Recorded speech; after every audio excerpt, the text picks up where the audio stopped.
Ma femme était médecin. Je travaillais à temps plein en tant qu'agent immobilier. Ma femme est métier connu et respecté. Nous organisions des fêtes une fois par mois, parfois un barbecue et parfois un événement formel.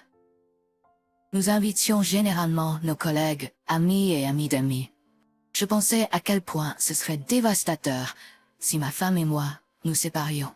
Nous avons signé un contrat de mariage qui stipulait que, en cas de divorce, elle garderait la maison et l'argent dans notre compte commun serait partagé entre nous. Cela serait nul et non avenu si l'un de nous avait une. Et vous ne pouvez pas imaginer vivre sans Sam. Notre mariage était si doux, ma femme était si honorable et aimante envers moi. Je sais que vous le traitez de la même manière, Nyan. Nous sommes devenus extrêmement proches au cours de nos 14 ans de mariage. Parfois j'ai l'impression d'être que moitié une sonne. J'avais besoin d'elle. Lors d'une de nos fêtes, un vendredi soir, ma femme m'a présenté à un homme que je n'avais jamais vu auparavant. Elle a dit qu'il était nouveau au bureau et avait besoin de se faire des amis. Nous avons parlé tous les trois pendant un moment avant que ma femme ne suggère que je l'emmène au terrain de golf ce dimanche. J'ai hésité, je n'avais pas vraiment envie. Je ne le connaissais à peine, mais cela aurait été gênant pour moi de dire non. Plus tard dans la soirée, après que tous les invités soient partis, je lui ai demandé pourquoi elle voulait tant que je passe du temps avec cet homme. Elle a fait comme si elle ne le voulait pas vraiment, elle pensait juste que c'était une bonne idée. Elle m'a donc fait croire que c'était ma décision de l'inviter. Pendant le golf, il avait l'air très amusé tout le temps. Il a fait des blagues subtiles sur ma femme et comment il deviendrait bientôt membre du terrain de golf. Je lui ai demandé ce qu'il faisait dans la vie car l'adhésion était chère et il a dit qu'il prévoyait de vivre de l'héritage de son grand-père. Quelque chose chez cet homme ne semblait pas juste. Et j'avais l'impression qu'il essayait de faire passer des mensonges pour des faits. La dernière chose qui m'a dérangée, c'est quand il a dit que ma femme était comme son lapin de compagnie. Il ne pourrait jamais lui faire de mal et voulait juste prendre soin d'elle. Puis, je lui ai dit que ma femme n'était la lapine de personne d'autre que la mienne et que c'était moi qui prendrais soin d'elle. Il a juste ri. Le lendemain, ma femme et moi étions de retour au travail. J'étais au bureau quand j'ai reçu un message de la réceptionniste de ma femme. Elle connaissait l'emploi du temps de ma femme et avait quelque chose à me dire. C'était un long message. Elle ne se sentait pas à sa place pour s'impliquer, mais elle devait finalement dire quelque chose. Pendant 3 mois, elle avait remarqué qu'un patient en particulier prenait beaucoup de rendez-vous avec ma femme. Il demandait toujours le créneau horaire où ma femme était censée prendre sa pause déjeuner. Chaque fois qu'il a demandé ça, ma femme a dit qu'elle pouvait le caser. Elle ne savait pas s'il y avait quelque chose entre eux, mais elle a suggéré que je passe au bureau pour vérifier. J'ai accepté, je l'ai remercié, et j'ai demandé quand il avait rendez-vous avec elle. Elle a dit qu'il était avec elle en ce moment, mais ils n'étaient pas dans la salle d'examen, ils étaient dans le bureau de ma femme. Dans le bureau verrouillé de ma femme, la situation semblait soudain urgente. J'ai rapidement pris la clé de secours et je me suis dirigée vers son bureau. Quand je suis arrivée, il s'était écoulé 20 minutes depuis qu'elle avait fermé la porte, à clé. Mes collègues me suivaient de près, chuchotant entre eux. J'ai entendu quelqu'un mentionner que c'était la 5e fois qu'il avait un rendez-vous avec elle ce mois-ci.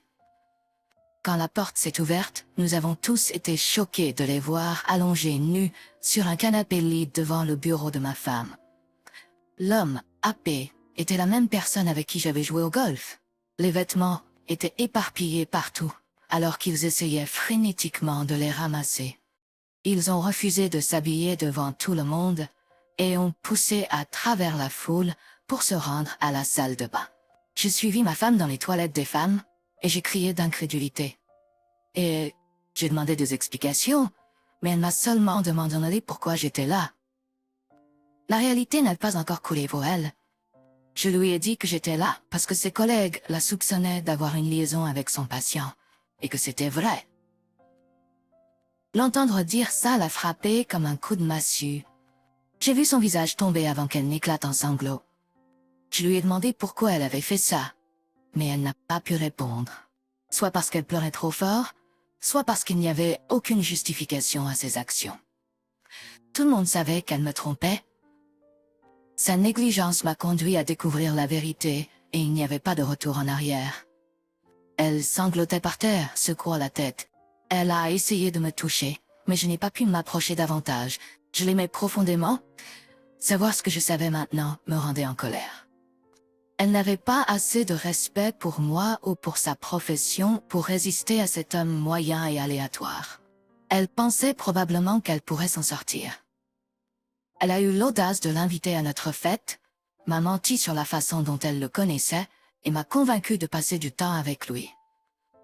Maintenant, il était clair qu'elle allait perdre sa licence pour pratiquer parce qu'elle avait couché avec lui. J'étais tellement en colère que je l'ai laissé là par terre. AP était déjà partie, mais une des infirmières m'a donné son nom. J'ai trouvé son profil et le nom de sa femme. Je lui ai envoyé un non-message avec les noms de personnes qui pouvaient corroborer mon histoire. Son mari avait une liaison avec son médecin. Pendant les audiences de divorce, ma femme a été encore plus humiliée. Elle a vidé notre compte d'épargne, malgré le contrat de mariage qui disait le contraire. Cependant, le contrat de mariage n'était plus valide parce qu'elle avait commis l'adultère. Elle a été ordonnée de me rendre l'argent et de payer une pension alimentaire. Elle ne pouvait plus pratiquer en tant que médecin, a été forcée de déménager, et tous ses anciens amis et collègues se sont retournés contre elle. L'ex-femme d'AP l'a harcelée en ligne, laissant une insulte spécifique sur toutes ses photos, et la traitant de briseuse de ménage. Elle était autrefois une médecin respectée, mais maintenant elle avait couché avec son patient. Je ne pouvais pas comprendre ce qu'elle pensait.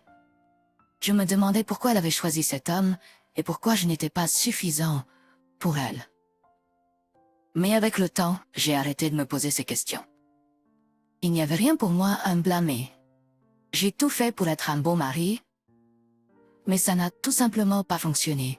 Pendant 14 ans, OP, c'est complètement absurde qu'elle fasse soudainement ça, après avoir travaillé comme médecin pendant si longtemps. On pourrait penser qu'après avoir vécu en tant que médecin et épouse pendant de nombreuses années, elle aurait appris à apprécier et à chérir les deux. Au lieu de cela, c'est comme si elle était devenue plus arrogante et égocentrique. Elle se comportait comme si elle était au-dessus de tout le monde et pouvait faire ce qu'elle voulait, sans conséquence. Je suis sûre que son ego est au plus haut quand elle a commencé sa liaison, et elle s'est probablement dit qu'elle méritait d'avoir ce qu'elle voulait. Penser de cette façon est dangereux. La meilleure façon de vivre et de prendre des décisions est de rester humble et attentionné. Prenez en compte toutes les choses et les résultats potentiels des choix qui s'offrent à vous. Votre principale préoccupation devrait être de répondre aux attentes de votre conjoint, car il veut le meilleur pour vous et voit le meilleur en vous.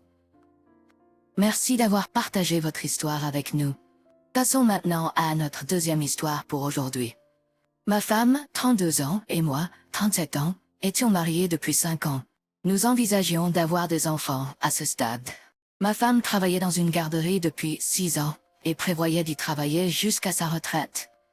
Elle adorait travailler avec les enfants et se sentait payée pour faire quelque chose qu'elle aimait. J'étais heureux pour Anne. Quand nous aurions nos propres enfants, ils pourraient fréquenter la même garderie avec une réduction généreuse. Pour obtenir ce travail, elle devait obtenir ses autorisations et passer des tests de dépistage de drogue aléatoires. Il s'assurait d'embaucher des personnes responsables et propres et ne tolérait aucun comportement étrange ou erreur. Une fille a récemment été renvoyée pour avoir pris trop de pauses toilettes. Une nuit, ma femme est sortie avec certains de ses collègues, dont un homme nommé Ayan, AP, et 2 filles, dont une nommée Marla. Marla était amie avec ma femme sur Facebook, donc elle savait qu'elle était mariée à moi. AP ne travaillait avec eux que depuis quelques mois, donc personne ne le connaissait vraiment. Ils sont tous allés dans un bar et rencontré d'autres personnes qui ont changé leur soirée. Ce n'est que beaucoup plus tard, quand ma femme conduisait ses amis chez eux, que j'ai reçu un message avec une photo. C'était de Marla et c'était une photo de ma femme embrassant AP.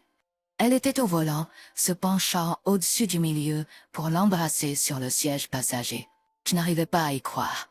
Elle ne m'a jamais dit qu'elle travaillait avec un homme et ne m'a pas dit qu'il serait l'une des personnes avec elle cette nuit-là. Marla a envoyé un message de suivi disant qu'elle savait que ce serait difficile pour moi de voir ça, mais puisque nous étions mariés, je méritais de savoir que ma femme sortait avec Ryan. Cela m'a juste confuse. Je lui ai demandé plus d'informations et elle m'a dit qu'ils étaient sortis seuls ensemble au moins quelques fois. Elle le savait parce que ma femme était excitée à ce sujet et ne pouvait pas résister à lui raconter tout. J'ai immédiatement commencé à envisager un divorce. Cela brisait mon cœur et je ne pourrais certainement plus jamais faire confiance à ma femme. J'ai pas agi possible. Pourtant, je voulais savoir pourquoi elle avait besoin d'un autre homme.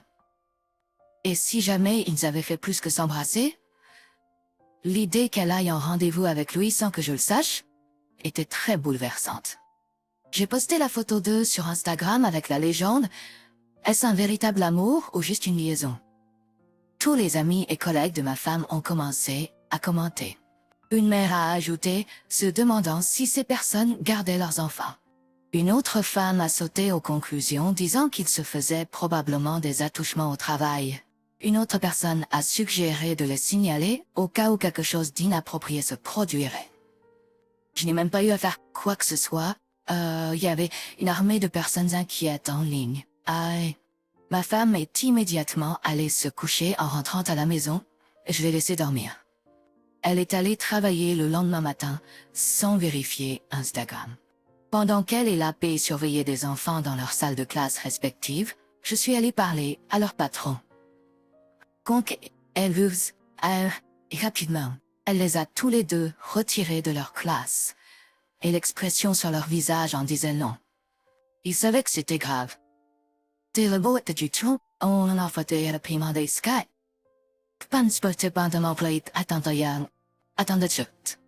La paix a craqué et a supplié de quitter son travail. Il a dit qu'il avait un enfant qui ne pourrait pas y aller, aurait des séductions par le temps non employé. Ma femme ne savait pas que la paix était mariée et avait un enfant. Elle a pleuré et a demandé à garder son travail aussi et m'a regardé comme si elle allait me demander pardon. Ensuite, leur patron a dit qu'elle envisagerait de les laisser garder leur travail, à condition que l'un d'eux soit transféré dans un autre endroit et qu'ils passent tous les deux des tests de dépistage de drogue. Leurs visages se sont décomposés comme s'ils n'allaient pas réussir. Le cœur battant, j'ai demandé à ma femme si elle prenait des drogues. Elle a dit que non, mais ses yeux allaient de l'un à l'autre. Son patron a demandé si elle serait prête à passer un test de dépistage de drogue, mais elle s'est juste mise sur la défensive et a dit « cela n'avait rien à voir avec un baiser ». J'ai décidé de rendre la situation encore plus gênante, et j'ai demandé si le baiser avait quelque chose à voir avec le sexe. Son visage est devenu rouge vif, et la paix s'est excusée et est partie. Ma femme l'a suivi, alors je l'ai suivi. Sur le parking, je pouvais sentir ma rage monter. J'ai frappé la paix, le faisant trébucher en arrière. J'ai exigé de savoir s'il avait couché avec ma femme. Il a seulement nié. Quand ma femme et moi sommes rentrés à la maison, je ne pouvais penser qu'à demander le divorce. Je lui ai demandé si je pouvais voir son téléphone et elle a refusé, alors je lui ai dit de quitter ma maison. Elle était déjà tellement bouleversée d'avoir perdu son travail, avec son visage gonflé et ses yeux rougis.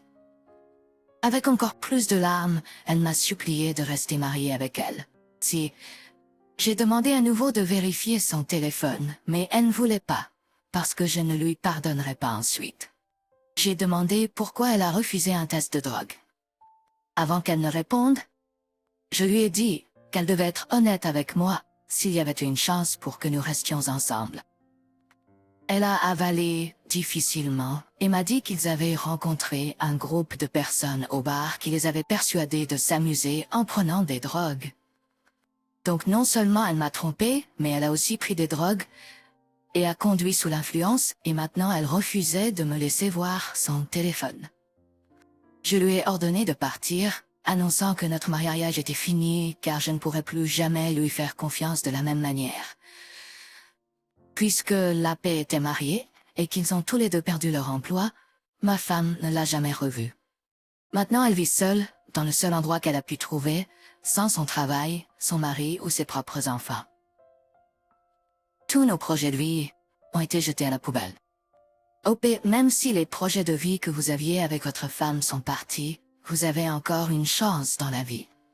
Aussi dévastateur que cela ait été, vous avez découvert la vérité et avez fait la bonne chose en la quittant.